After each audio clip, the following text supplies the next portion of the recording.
বিশ্বনাথৰ দলংগুৰি উচ্চতৰ মাধ্যমিক বিদ্যালয় আৰু দলংগুৰি উচ্চতৰ মাধ্যমিক বিদ্যালয়ৰ এটা ফটো গেলেৰী আৰু এটা সংগ্ৰহালয় আপোনালোকক দেখুৱাবলৈ ইয়াত আহি উপস্থিত হৈছোঁ আৰু শান্তনুৱে আপোনালোকক ইয়াৰ দৃশ্য দেখুৱাইছে। এয়া হৈছে দলংগুৰি উচ্চতৰ মাধ্যমিক বিদ্যালয়ৰ যিটো তেওঁলোকৰ ফটো সংগ্ৰহালয় সেইটো দেখুৱাইছোঁ। ইয়াতে অসমৰ বিভিন্ন কলা সংস্কৃতিৰ যিসমূহ ফটো সেই ফটোসমূহৰ লগতে বিভিন্ন স্থানৰ ইয়াত ফটো ইয়াত আচলতে সংৰক্ষণ কৰি ৰখা হৈছে। আপোনালোকক দেখুৱাইছোঁ। এয়া হৈছে বিশ্বনাথৰ দলংগুৰি উচ্চতৰ মাধ্যমিক বিদ্যালয়ৰ দৃশ্য। তেওঁলোকে ইয়াত এটা ফটোৰ সংগ্ৰহালয় তেওঁলোকে স্থাপন কৰিছে। ইয়াতে সত্ৰীয়া সংস্কৃতিৰ পৰা বিহু সংস্কৃতি,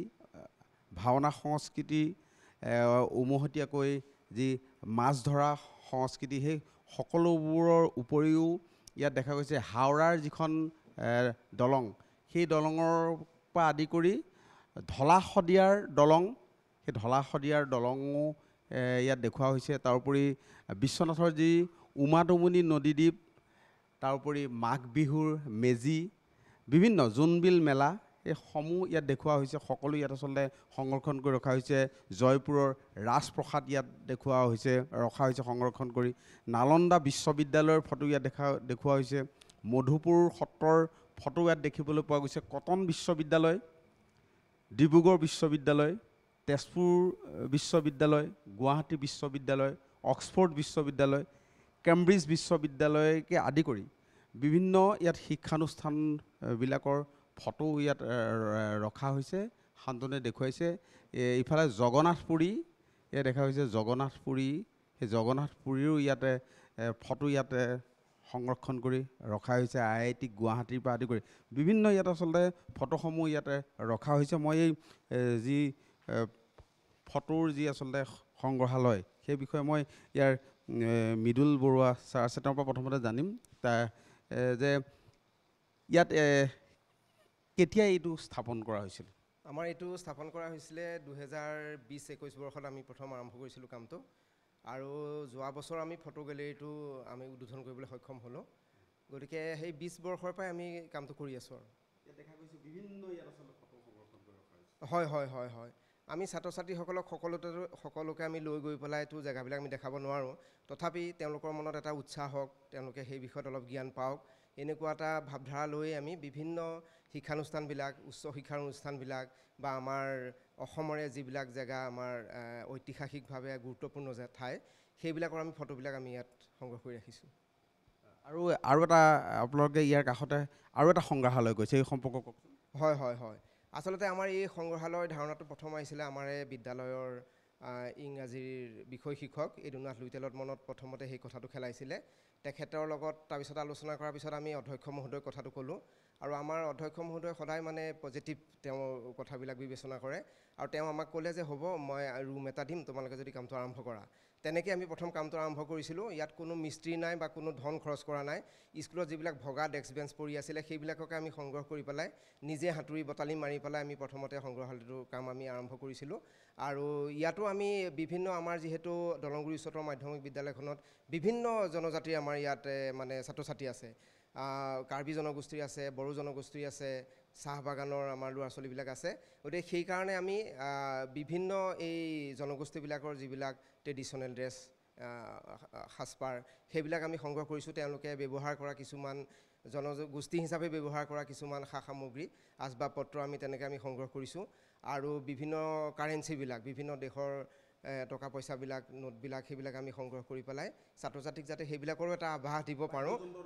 হয় হয় বিভিন্ন বিভিন্ন বাদ্যযন্ত্ৰবিলাকো আছে, বেলেগ বেলেগ জনগোষ্ঠীৰ বাদ্যযন্ত্ৰবিলাকো আমি সংগ্ৰহালয়টোত আমি ৰাখিছোঁ। শান্তনুৱে সেই যিটো সংগ্ৰহালয়, সেই সংগ্ৰহালয়ৰ দৃশ্য আপোনালোকক দেখুৱাইছে। এয়া হৈছে দলংগুৰি উচ্চতৰ মাধ্যমিক বিদ্যালয়ৰ, বিশ্বনাথৰ দলংগুৰি উচ্চতৰ মাধ্যমিক বিদ্যালয়ৰ এইটো সংগ্ৰহালয়। আৰু এয়া বিভিন্ন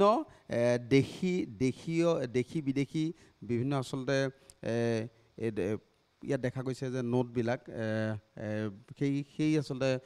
দেখুওৱা হৈছে ইয়াত। এয়া আপোনালোকে দেখিছে, এয়া ভাৰতীয় নোটৰ পৰা ছিংগাপুৰৰ নোট, থাইলেণ্ডৰ নোট, পাকিস্তানৰ নোট, এই সকলো আচলতে ইয়াতে দেখুওৱা হৈছে আৰু যাতে ছাত্ৰ ছাত্ৰীসকলৰ মনত সাম্যক ধাৰণা দিব পাৰি তাৰ কাৰণে এই ব্যৱস্থা কৰা হৈছে আৰু তাৰোপৰি এয়া আদিবাসীসকলে ব্যৱহাৰ কৰা বা অৰুণাচলী লোকসকলে ব্যৱহাৰ কৰা যি অলংকাৰ সেই অলংকাৰসমূহো ইয়াত সংৰক্ষণ কৰা দেখা গৈছে আৰু আমাৰ যি তাঁতশাল অসমীয়া লোকসকলে যি তাঁতশালত ব্যৱহৃত যিসমূহ সামগ্ৰী এয়া উঘা দেখা গৈছে তাৰোপৰি ইয়াতে তাঁতশালৰ কাৰণে যিখিনি আচলতে প্ৰয়োজনীয় এই সামগ্ৰী সেই সকলো ইয়াতে দেখুওৱা গৈছে মাকুৰ পৰা আদি কৰি সকলো ইয়াতে সংৰক্ষণ কৰি ৰখা হৈছে তাৰোপৰি মাছ ধৰাৰ সঁজুলি আপোনালোকে দেখুৱাইছে এয়া জাকৈ আপোনালোকে দেখুৱাইছে পল ইয়াতে ৰখা হৈছে সকলো ধৰণৰ আচলতে সামগ্ৰী ইয়াত দেখা গৈছে তাৰোপৰি যি বিভিন্ন জাতি জনগোষ্ঠীৰ যিসমূহ ইয়াতে সাজপাৰ আছে সেই সাজপাৰসমূহো এইদৰে ইয়াত সংৰক্ষণ কৰা হৈছে আৰু শান্তনুৱে ইয়াৰ দৃশ্য আপোনালোকক দেখুৱাইছে তাৰোপৰি বিভিন্ন আমাৰ অসমীয়া লোকসকলে পূৰ্বতে কৰা বিভিন্ন ধানৰ জাত যিসমূহ এতিয়া আচলতে দুষ্প্ৰাপ্য হৈছে তেনেধৰণৰ ধানৰ জাতো ইয়াত ৰখা হৈছে কুণকুণী জহাৰপা ক'লা বৰা বেতগুটি ঘিউ বৰা এনে বিভিন্ন ধৰণৰ ধানৰ জাতসমূহো ইয়াতে ৰখা হৈছে তাৰোপৰি যি আমাৰ অসমীয়া সমাজৰ কাঠৰে নিৰ্মিত চাকি থোৱা সঁজুলি সেয়াসমূহ ইয়াত দেখা হৈছে আৰু আচলতে নাঙলৰ পৰা আদি কৰি জবকা কৃষিকাৰ্যত ব্যৱহৃত জবকা নাঙল পৰা আদি কৰি বিভিন্ন সা সামগ্ৰী ইয়াত ৰখা হৈছে তাৰোপৰি আগৰ দিনৰ যি ৰেডিঅ'ৰ পৰা আদি কৰি টেলিভিশ্যন তাৰোপৰি টেলিফোন সকলো ইয়াত ৰখা হৈছে আৰু এইদৰে এই যিটো সংগ্ৰহালয় সেই সংগ্ৰহালয়টো তেওঁলোকে ইয়াত আচলতে স্থাপন কৰিছে আৰু এই সংগ্ৰহালয়ে বিভিন্নজনৰ দৃষ্টি আকৰ্ষণ কৰিবলৈ সক্ষম হৈছে মই এই মহাবিদ্যালয়ৰ অধ্যক্ষ আছে নিৰঞ্জন শইকীয়া ছাৰ মই তেওঁৰ পৰা কথা পাতিবলৈ চেষ্টা কৰিম যে আচলতে এক ব্যতিক্ৰমী চিন্তা হয় আমাৰ শিক্ষকসকলৰ মাজৰ পৰা আমাৰ এটা ব্যতিক্ৰমী চিন্তা আহিল যে আমাৰ এটা মিউজিয়াম খুলিব লাগে আমাৰ আৰ্ট গেলাৰী এটা খুলিব লাগে কমিউনিটি হাব এটা খুলিব লাগে যে সকলো তেওঁলোকৰ চিন্তাৰ ফলতেই আমাৰ এই বস্তুটো ঠন ধৰি উঠিছে আৰু বিভিন্ন অনুষ্ঠান প্ৰতিষ্ঠান আমাৰ ইয়াত আহি পেলাই তেওঁলোকে চায় আৰু তেওঁলোকে চাই আমাৰ ঢেৰ জ্ঞান পায় আচলতে এতিয়া আমাৰ যিবিলাক অনা পইচা 2 অনা 1 অনা সেইবিলাক আমাৰ মাজৰ পৰা একেবাৰে নাইকিয়া হৈ গ'ল সেইবিলাকৰ ওপৰত আমি জ্ঞান দিবলৈ সক্ষম হৈছোঁ এতিয়া যেনেকৈ আমাৰ আৰ্ট গেলাৰীটো চাই পেলাই ঢেৰসকলে ভাবে যে ইয়াত বিভিন্ন ধৰণৰ আমাৰ বিদ্যালয়সমূহ আছে IIT আছে অক্সফৰ্ড ইউনিভাৰ্চিটি আছে আৰু আমাৰ বিভিন্ন নৃত্য গীতবিলাকৰ ফটোবিলাক দিয়া আছে সেইবিলাকৰ বিষয়ে জানে আৰু কমিউনিটি হাব আমাৰ যোনটো তৈয়াৰ কৰা আছে যে তাত আমাৰ LP স্কুলৰ পৰা ষ্টুডেণ্টখিনি আহি পেলাই তেওঁলোকে সেইখিনি চায় যে সেইখিনি চাই পেলাই তেওঁলোকে আপ্লুত হয় আৰু তেওঁলোকৰ কিছুমান জ্ঞান ইয়াৰ পৰা লৈ যাব পাৰে তাৰোপৰি আমি তেওঁলোকক সেই সময়ত আমি স্ক্ৰীণত চন্দ্ৰযানৰ বিষয়ে দেখুৱাওঁ গতিকে তেওঁলোকে চন্দ্ৰযাননো কেনেকৈ আমাৰ তাত উপস্থাপন কৰিলে তাৰপৰা আমাৰ কি লাভ হৈছে বা কেনেকুৱা ধৰণৰ হয় সেই বিষয়ে তেওঁলোকে জ্ঞান আহৰণ কৰে আৰু আমি ওচৰৰ যিবিলাক LP স্কুল আছে সেই LP স্কুল সকলকো আমি জ্ঞান দিবলৈ আমি সমৰ্থ হৈছোঁ আৰু এই গোটেই অঞ্চলত বা আমাৰ এই বিশ্বনাথ ডিষ্ট্ৰিক্টৰ সকলো প্ৰায়বিলাক স্কুলে ইয়ালৈ আহে আৰু আমাৰ পৰা তেওঁলোকে এই বস্তুটো শিকি লয় যে কেনেকৈ বনাব পাৰি কি কৰিব পাৰি আৰু ইয়াত আমাৰ কোনো চৰকাৰী ধন খৰচ নকৰাকৈ আমাৰ নিজাববীয়াকৈ বনাইছোঁ যে ইয়াত যিমানখিনি আমাৰ ইয়াত আচবাব তৈয়াৰ কৰা হৈছে সকলো আমাৰ দুজন টিচাৰেই কৰিছে আৰু যিখিনি ইয়াত দৰকাৰী বস্তু হৈছে যেনে ফটোখিনিৰ পৰা হওক বা ইয়াৰ কইনছ বা যিখিনি বস্তু দিবলগীয়া হৈছে সেইখিনি আমাৰ নিজৰ মূল্যৰ পৰা আমি নিজে দিছোঁ যে আমাৰ শিক্ষকসকলেও দিছে বা আমাৰ ফালৰ পৰা দি আমি সেইটো তৈয়াৰ কৰিছোঁ এই যি আচলতে সংগ্ৰহালয় এই সংগ্ৰহালয়ৰ লগত ওতঃপ্ৰোতভাৱে জড়িত আপুনিও এজন শিক্ষক কওকচোন কেনেকৈ মনলৈ আচলতে এই যিটো ধাৰণাটো মনলৈ আহিল কেনেকৈ আমাৰ প্ৰথম বৰ্ষত লেচন এটা নতুনকৈ আহিল মাই ইম্প্ৰেশ্যন অফ আছাম বুলি লিখিছিলে ভেৰিয়াৰ এলুইন তেওঁ ভেৰিয়াৰ এলুইন লিখাত যিটো মানে মাই ইম্প্ৰেশ্যন অফ আছাম বুলি যিটো লেচন আছিলে সেই লেচনত মানে অসমৰ সেই তাহানিতে তেওঁ পোৱা অসমৰ কালচাৰবোৰ সংস্কৃতিবোৰ কেনেকৈ সংৰক্ষণ কৰিব পাৰি তাৰ বিষয়ে তেওঁ মানে কিছুমানে আভাস দিছিলে সেইটোৱে মনত আহিল যে যদি এজন ব্ৰিটিছ মানুহে সেইটো চিন্তা কৰিব পাৰে আমি কিয় কৰিব নোৱাৰোঁ সেই ধাৰণা লৈ এইটো আচলতে মই ছাৰক কৈছিলোঁ যে কৰিব পাৰে নেকি কিবা এটা তেতিয়া ছাৰে সহায় দিলে চবেই সহায় দিলে যেনে এইটো বৰ্তমান এইটো গঢ় লৈ উঠিল মানে সেইটোৱে আৰু নিশ্চয় প্ৰশংসনীয়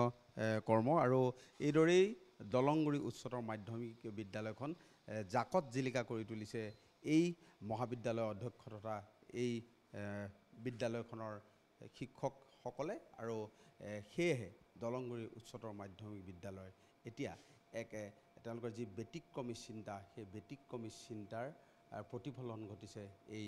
সংগ্ৰহালয়ত আৰু বিদ্যালয়খনৰ বিভিন্ন লোক আহে ছাত্ৰ ছাত্ৰী আহে এই সংগ্ৰহালয় প্ৰত্যক্ষ কৰিবলৈ।